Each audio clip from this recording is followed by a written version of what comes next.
No es inusual que en la ejecución de laudos se presenten algunos inconvenientes que pueden poner en tela de juicio las bondades del sistema arbitral.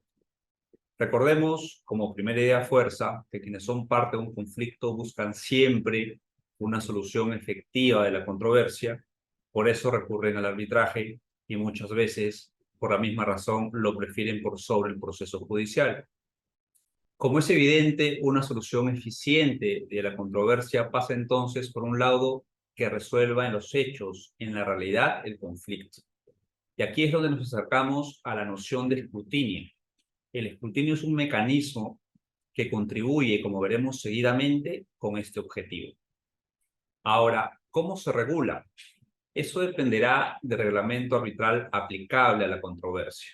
No todas las instituciones arbitrales regulan el escrutinio.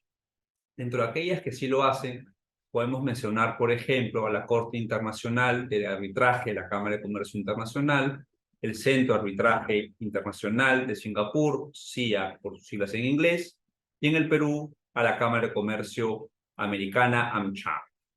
Dentro de aquellas que no lo regulan, podemos señalar a modo de ejemplo la Corte de Arbitraje Internacional de Londres, el Centro de Arbitraje Internacional de Hong Kong y el Instituto de Arbitraje de la Cámara de Comercio de Estocolmo. Veamos ahora cuál es la regulación concreta. El reglamento de la CCI adopta el escrutinio como parte de su procedimiento desde el año 1927 y la versión vigente del artículo 34 señala lo siguiente. Leo. Antes de firmar un laudo, el tribunal arbitral deberá someterlo en forma de proyecto a la Corte. Esta podrá ordenar modificaciones de forma y, respetando la libertad de decisión del tribunal arbitral, podrá llamar su atención sobre puntos relacionados con el fondo de la controversia. Ningún laudo podrá ser dictado por el tribunal antes de haber sido aprobado en cuanto a su forma por la Corte. El texto que recoge el reglamento SIAC es prácticamente idéntico. Y veamos ahora que en el Perú, el reglamento AmCham recoge una regulación un poco más amplia, si se quiere. De ese modo, el artículo 43 dice lo siguiente, leo otra vez. Al menos 20 días antes del vencimiento del plazo para emitir el laudo, el tribunal arbitral debe someter el proyecto de laudo al escrutinio de la Corte. La Corte podrá realizar las recomendaciones que considere pertinentes al contenido del laudo, respetando la libertad de decisión de los árbitros.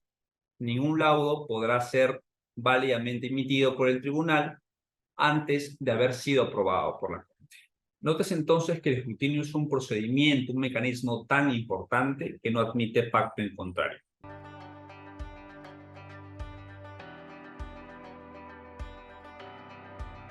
Ya los dispositivos antes vistos nos permiten acercarnos a la respuesta. Así, por ejemplo, el reglamento de la CCI nos permite advertir que las observaciones en cuanto a la forma son vinculantes, es decir, el tribunal arbitral tiene que necesariamente acatarlas.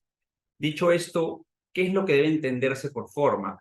Cuando hablamos de forma, no solamente pensamos en defectos de orden material, errores en la redacción, sino también dentro de esta categoría podemos identificar fallas en cálculos matemáticos, ausencia de razones en la decisión o decisiones ultra o infrapetita que se configuran, como sabemos, cuando no existe una correlación adecuada entre lo pedido y lo resuelto. ¿Qué pasa con los asuntos de fondo? Si retrocedemos algunos pasos, nos daremos cuenta que el reglamento del CCI, por ejemplo, indica, abro comillas, la Corte podrá llamar la atención del tribunal arbitral sobre puntos relacionados con el fondo de la controversia, cierro comillas. Es decir, podrá resaltar aquellos asuntos que considere relevantes en cuanto al fondo de lo discutido, que desde su óptica deberían ser mejorados, modificados.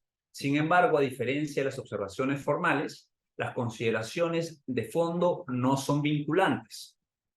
¿Por qué no son vinculantes las observaciones de fondo? La respuesta es casi evidente. No es posible afectar la competencia del tribunal arbitral. Recordemos que las partes en el pacto que motiva el arbitraje solamente legitimaron al tribunal a conocer y resolver su conflicto. Esto último nos permite decir al mismo tiempo que aquel órgano encargado del escrutinio no actúa como una segunda instancia. De ese modo, no es una corte de apelación, pues no cuestiona las consideraciones del laudo ni la valoración que los árbitros hayan hecho los medios de prueba aportados por los partes. Dicho esto, ¿qué ocurre luego del procedimiento de escrutinio? El laudo puede ser aprobado con observaciones, lo que supone que el tribunal arbitral deberá corregir las observaciones levantadas, o finalmente puede ser no aprobado.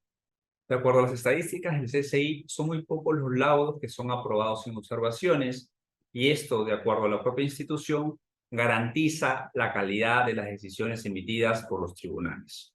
Por último, como toda institución jurídica, el escrutinio ha sido sometida a fuertes críticas relacionadas principalmente con una posible intromisión al procedimiento de decisión de los árbitros. Sin embargo, dichos cuestionamientos han sido largamente superados por la academia y por la propia práctica arbitral. Vistas las bondades del escrutinio, esperamos entonces que sea adoptado por más instituciones arbitrales del Perú, de modo que el sistema arbitral siga enfocándose en aquello que más importa, la satisfacción de los usuarios del arbitraje y la solución efectiva de sus conflictos. Muchas gracias.